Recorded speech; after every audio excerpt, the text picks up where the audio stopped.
നമസ്കാരം.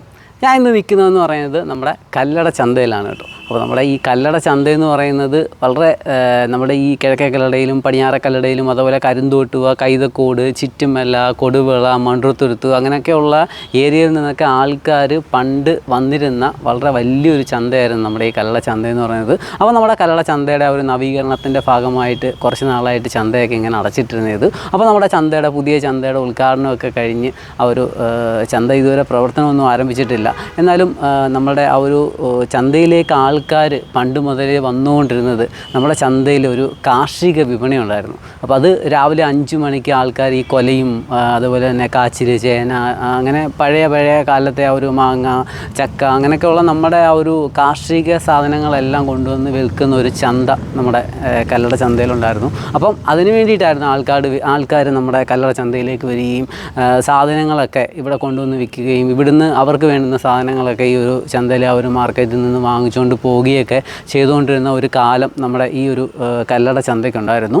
അപ്പം അതൊക്കെ മാറി ഇവിടുത്തെ ആ ഒരു കാർഷിക വിപണി ഇവിടുന്ന് മാറ്റിയിട്ട് നമ്മുടെ ഈസ്റ്റ് കല്ലട പോലീസ് സ്റ്റേഷൻ്റെ അടുത്തേക്ക് കൊണ്ടുപോയപ്പോഴത്തേക്കിന് നമ്മുടെ ഈ ഒരു കല്ലട ചന്തയുടെ ആ ഒരു പ്രതാപം മൊത്തം നഷ്ടപ്പെടുകയും ആ ഒരു കല്ലട ചന്തയിലേക്ക് ആൾക്കാർ വരാതിരിക്കുകയും നമ്മൾ ഒരു കാര്യത്തിനടുത്ത് ചെന്നെങ്കിൽ മാത്രമല്ല നമ്മൾ അവിടുത്തെ ആ ഒരു ബാക്കിയുള്ള കാര്യങ്ങളൊക്കെ അതിൽ നമുക്ക് വാങ്ങിക്കാനൊക്കെ തോന്നത്തുള്ളൂ. അപ്പം രാവിലെ ചിലപ്പോൾ ഒരു കൊല കൊണ്ടുവരുന്ന ഒരാളായിരിക്കും ആ ഒരു കൊല വിറ്റതിന് ശേഷം ആ പൈസ കൊടുത്തൊരു മീൻ വാങ്ങിക്കുകയോ അല്ലെങ്കിൽ ചന്തയിൽ കാണുന്ന എന്തെങ്കിലും ഒരു സാധനം വാങ്ങിക്കുകയൊക്കെ ചെയ്യുന്നത്. അപ്പോൾ അങ്ങനെയൊക്കെയുള്ള ആ ഒരു കാര്യങ്ങളൊക്കെ അങ്ങ് കുറേ നാളുകളായിട്ട് അങ്ങ് നിന്നു പോവുകയും അങ്ങനെ നമ്മുടെ ചന്തയുടെ ആ ഒരു നവീകരണമൊക്കെ 2,30,00,000 രൂപ കൊടുത്ത് നമ്മുടെ ആ ഒരു ചന്തയുടെ ആ ഒരു നവീകരണമൊക്കെ കഴിഞ്ഞ് ചന്ത ഇപ്പം നല്ല രീതിയിൽ ആ ഒരു നല്ല രീതിയിൽ പ്രവർത്തിക്കാനിങ്ങനെ അതിൻ്റെ പ്രോസസ്സൊക്കെ നടന്നുകൊണ്ടിരിക്കുകയാണ്. അപ്പോൾ നമ്മുടെ ആ ഒരു കാർഷിക വിപണി നമ്മുടെ ആ പോലീസ് സ്റ്റേഷൻ്റെ അടുത്തുള്ള ആ ഒരു കാർഷിക വിപണി നമ്മുടെ കല്ലട ചന്തയിലേക്ക് മാറ്റുവാണെങ്കിൽ ഒരുപാട് ആൾക്കാർ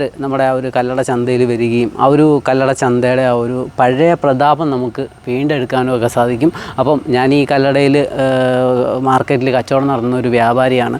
അപ്പം എനിക്കറിയാം പണ്ട് ഈ ഒരു കല്ലട ചന്തയിൽ ഒരുപാട് ആൾക്കാർ വരികയും ഈ ഒരു മാർക്കറ്റിൽ നല്ല രീതിയിൽ കച്ചവടങ്ങളൊക്കെ നടന്നുകൊണ്ടിരിക്കുകയും ഞങ്ങളൊക്കെ നല്ല രീതിയിൽ കച്ചവടം ചെയ്തിട്ടുള്ള ആൾക്കാരാണ്. അപ്പം ഇപ്പം ആ ഒരു വിപണിയൊക്കെ ഇവിടുന്ന് മാറിയപ്പോഴത്തേക്കിന് ആ ഒരു മാർക്കറ്റിൻ്റെ ആ ഒരു പ്രതാപം മുഴുവനായിട്ട് നഷ്ടപ്പെടുകയും അപ്പം ഇനിയൊരു മാർക്കറ്റ് പുതിയതായിട്ട് വരുമ്പോൾ ആദ്യം വരേണ്ടത് ആ ഒരു കാർഷിക വിപണിയാണ് നമ്മുടെ നാട്ടിലെ ആ ഒരു ചന്തയിൽ വരേണ്ടത്. അപ്പോൾ ആ ഒരു കാർഷിക വിപണി എത്രയും പെട്ടെന്ന് നമ്മുടെ ആ ഒരു മാർക്കറ്റിൽ ആരംഭിക്കുകയും നമ്മുടെ കല്ലട ചന്തയുടെ ആ ഒരു പ്രതാപം വീണ്ടെടുക്കുകയും ചെയ്യണമെന്ന് അതിൻ്റെ ഉത്തരവാദിത്തപ്പെട്ടവരോട് ഞാൻ അഭ്യർത്ഥിക്കുകയാണ്. അപ്പോൾ അടുത്തൊരു വീഡിയോ ആയിട്ട് നമുക്ക് വീണ്ടും കാണാം. Bye.